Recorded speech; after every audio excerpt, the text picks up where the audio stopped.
નમસ્કાર. આજે આપણે કંઈક બહુ જ રસપ્રદ જોવાના છીએ. શું સરકારી શાળાઓ ખરેખર ખાનગી શાળાઓ જેવી બની શકે છે?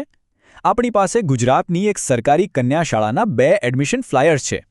ચાલો એને બરાબર તપાસીએ અને જોઈએ કે આ શાળા પોતાની ઓળખ કેવી રીતે રજૂ કરી રહી છે. તો આ રહ્યું એ ફ્લાયર. જુઓ, પહેલી નજરે જ કેવું પ્રોફેશનલ લાગે છે નહીં? એકદમ કલરફુલ, ચોખ્ખી ડિઝાઇન. સામાન્ય રીતે આપણે સરકારી જાહેરાતો આવી નથી જોતા. આ ચોક્કસપણે ધ્યાન ખેંચે છે.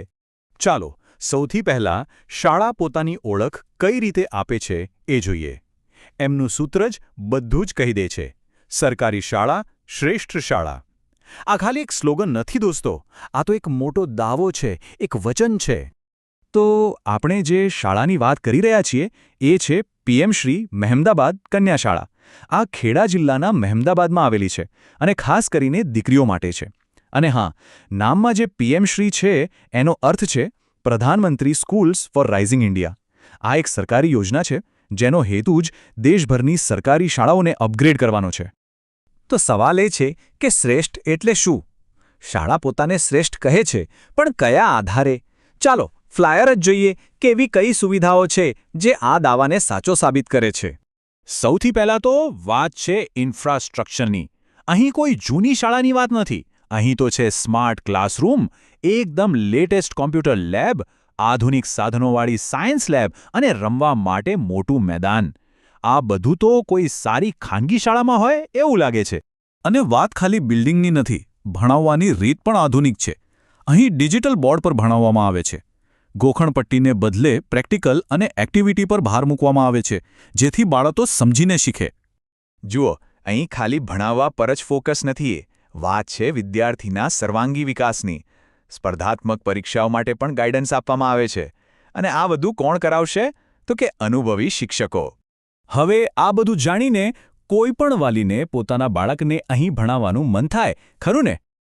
તો સવાલ એ થાય કે એડમિશન મળશે કેવી રીતે? કોણ એપ્લાય કરી શકે? ચાલો હવે એની વિગતો જોઈએ. અહીં બધું એકદમ સ્પષ્ટ છે. જો બાલવાટિકામાં એડમિશન લેવું હોય તો બાળકની જન્મ તારીખ 1 જૂન 2020થી 31 મે 2021ની વચ્ચે હોવી જોઈએ. અને જો પહેલા ધોરણમાં લેવું હોય તો જન્મ તારીખ 1 જૂન 2019થી 31 મે 2020ની વચ્ચે. એકદમ ચોખ્ખી અને સ્પષ્ટ માહિતી, કોઈ ગૂંચવણ નહીં. ઓકે, તો પાત્રતા નક્કી થઈ ગઈ. હવે છેલ્લો અને સૌથી અગત્યનો સવાલ, ફોર્મ ભરતી વખતે કયા કયા ડોક્યુમેન્ટ્સ જોઈશે? ચાલો એની યાદી પર નજર નાખીએ. એકદમ સ્ટેન્ડર્ડ લિસ્ટ છે. બાળકનો બર્થ સર્ટિફિકેટ, બાળકનું અને માતા પિતાનું આધાર કાર્ડ, રેશન કાર્ડ, બેંકની પાસબુક અને પાસપોર્ટ સાઇઝના ફોટા. આ બધા ડોક્યુમેન્ટ્સ મોટાભાગે દરેકની પાસે હોય જ છે. અને ખાતરી કરવા માટે આ રહ્યું એમનું બીજું ફ્લાયર. એમાં પણ આ જ બધી માહિતી વ્યવસ્થિત રીતે આપવામાં આવી છે. એટલે કે સંદેશ એકદમ સ્પષ્ટ અને સળંગ છે. આ કોઈ સાધારણ સરકારી શાળા નથી, પણ એક આધુનિક શિક્ષણ સંસ્થા છે. તો આ બધી સુવિધાઓ, આધુનિક ભણતર અને સ્પષ્ટ પ્રક્રિયા, આ બધાની પાછળનો મુખ્ય હેતુ શું છે? શાળા ખરેખર શું કહેવા માંગે છે? એમના આખા સંદેશનો સાર શું છે? અને જવાબ આ એક જ વાક્યમાં છે. આ જ એમનો સૌથી મોટો પોઈન્ટ છે. વિનામૂલ્યે ગુણવત્તાયુક્ત શિક્ષણ. અહીં ગુણવત્તાયુક્ત શબ્દ ખૂબ જ મહત્વનો છે. અને ઉપરથી વિનામૂલ્ય. આ 2 શબ્દોનું કોમ્બિનેશન જ આખી વાતને શક્તિશાળી બનાવે છે. તો આખું વિશ્લેષણ જોયા પછી એક મોટો સવાલ મનમાં આવે છે. શું આ જ ભવિષ્ય છે? શું સરકારી શાળાઓ આવી રીતે સ્માર્ટ માર્કેટિંગ કરીને અને શ્રેષ્ઠ સુવિધાઓ આપીને ખાનગી શાળાઓને ખરેખર ટક્કર આપી શકશે?